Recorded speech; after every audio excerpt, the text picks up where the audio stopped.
Bagaimana selanjutnya saat ini dalam Ya. kondisi sekarang BSMI dan Dompet Duafa tetap dapat berkomunikasi dengan Ya. rekan-rekan kita yang ada di sana, Pak? Ya. Kita punya mitra-mitra yang masih alhamdulillah dijaga oleh Allah, artinya masih selamat, yang masih bisa komunikasi langsung ya, baik dokter maupun relawan yang lain. Jadi kalau dokter kita bisa mengirim obat-obatan Ya. yang sangat dibutuhkan, termasuk menyiapkan makanan-makanan kemarin 1.000 makanan dalam sehari. Bukan kami tidak mampu 2.000, 5.000, kemampuan mereka dalam menyiapkan makanan untuk masyarakat sendiri hanya semampu segitu. Karena untuk lebih dari itu mencari bahannya, tenaganya, mereka juga sulit. Kesulitan Karena ya, itu Pak? pun mereka harus sembunyi-sembunyi, harus harus bagaimana menghindari serangan-serangan dari bom, tembakan-tembakan itu tadi gitu ya. Bahkan ini lebih sulit dari tahun-tahun sebelumnya ya, Pak? Lebih sulit karena serangannya lebih masif ya. Artinya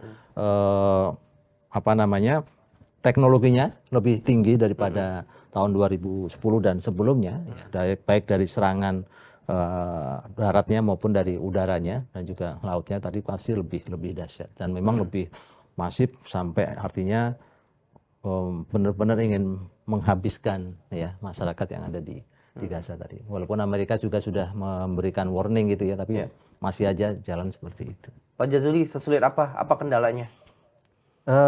Ya kalau untuk bantuan sampai saat ini sih kita masih ada peluang masuk ya, karena kita punya tadi yang alumni dari Indonesia itu dokter maupun dokter spesialis juga berperan juga membantu penyaluran bantuan, jadi masih ada peluang. Kemudian juga kita punya mitra-mitra yang lain di luar relawan kita yang lulusan dari Indonesia itu juga bisa bekerja sama dengan berbagai pihak, baik itu di pihak Bulan Sabit Merah Mesir, kemudian dengan Kementerian Kesehatan di dalam itu mereka punya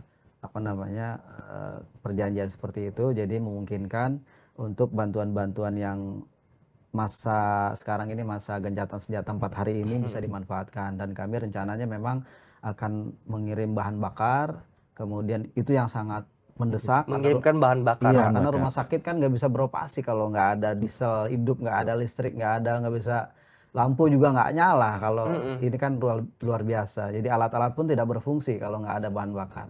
Jadi bahan bakar, kemudian obat-obatan yang prioritas juga sesuai dengan kebutuhan mereka, dan juga kebutuhan untuk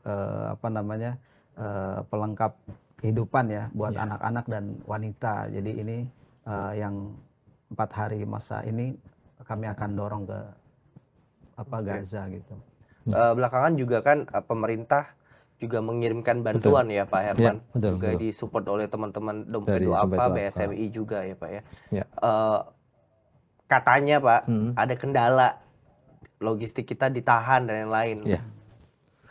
Kalau kemarin pemberangkatan kan sudah 2 kali yang bersama pemerintah ya. Kita juga dilepas oleh Bapak Jokowi. Pertama di Halim, yang kedua di Suta kemarin.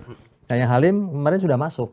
Ya, jadi rombongan dari Dompet Duafa, Basnas dan segala macam itu kan lembaga-lembaga zakat HI dan seterusnya juga sudah masuk ke sana. Yang kedua ini masih proses. Ya, walaupun memang pengirimannya masih sangat terbatas. Artinya tidak sesuai kebutuhan. Jadi seperti saya sampaikan, misalnya kebutuhan masyarakat di sana itu sehari bisa sekitar 100 truk untuk bantuan. Tapi yang masuk baru sekitar 20 sampai 30 truk. Jadi kebutuhannya terpenuh ini 30% ke bawah. Jadi tentu sangat memprihatinkan ya. Jadi bagaimana kondisi mereka tidak ada air, tidak ada makan, tidak ada bantuan tadi kan, berarti kan mereka tidak bisa melakukan itu tadi. Jadi mereka memakan, meminum apa yang sudah tidak standar tentunya ya. Kemudian juga kebutuhan. Misalnya kan di sana banyak orang cacat. Korban-korban perang itu kan banyak sekali yang tidak punya kaki, tidak punya tangan. Dalam kondisi normal saja mereka kesulitan untuk mengakses sanitasi. Ya, ke toilet dan segala macam. Apalagi dalam kondisi perang begini. Bagaimana mereka untuk bisa mengakses tentu jauh lebih sulit lagi. Nah, hal seperti ini yang menjadi perhatian kita juga. Bagaimana mereka kita bantu dengan kursi roda, dengan alat untuk itu tadi ya, berjalan, termasuk pampers dan segala macam itu kan dibutuhkan dari level nggak anak-anak, tapi juga sampai level dewasa karena mereka sulit untuk melakukan hal-hal yang wajar seperti itu tadi karena kondisi kecacatan. Itu yang cacat, yang tidak cacat pun sulit gitu ya. Nah kita tentu pengen bahwa bantuan ini dalam 4 hari bisa masuk 100%. Jadi sehari itu bisa 100 truk.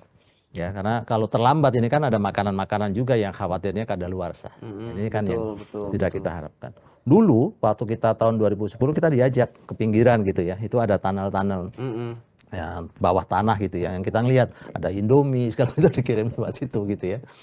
Tapi sekarang kan kondisinya udah rusak parah. Kondisinya udah rusak parah, mereka sudah dibom. Tunnel itu sudah tidak bisa digunakan. Udah nggak bisa digunakan dalam kondisi normal. Nggak tahu ya berapa persen yang, tapi saya yakin waktu itu sudah banyak sekali yang sudah hancur total. Jadi untuk mengakses masuk itu tadi juga semakin sulit bantuan.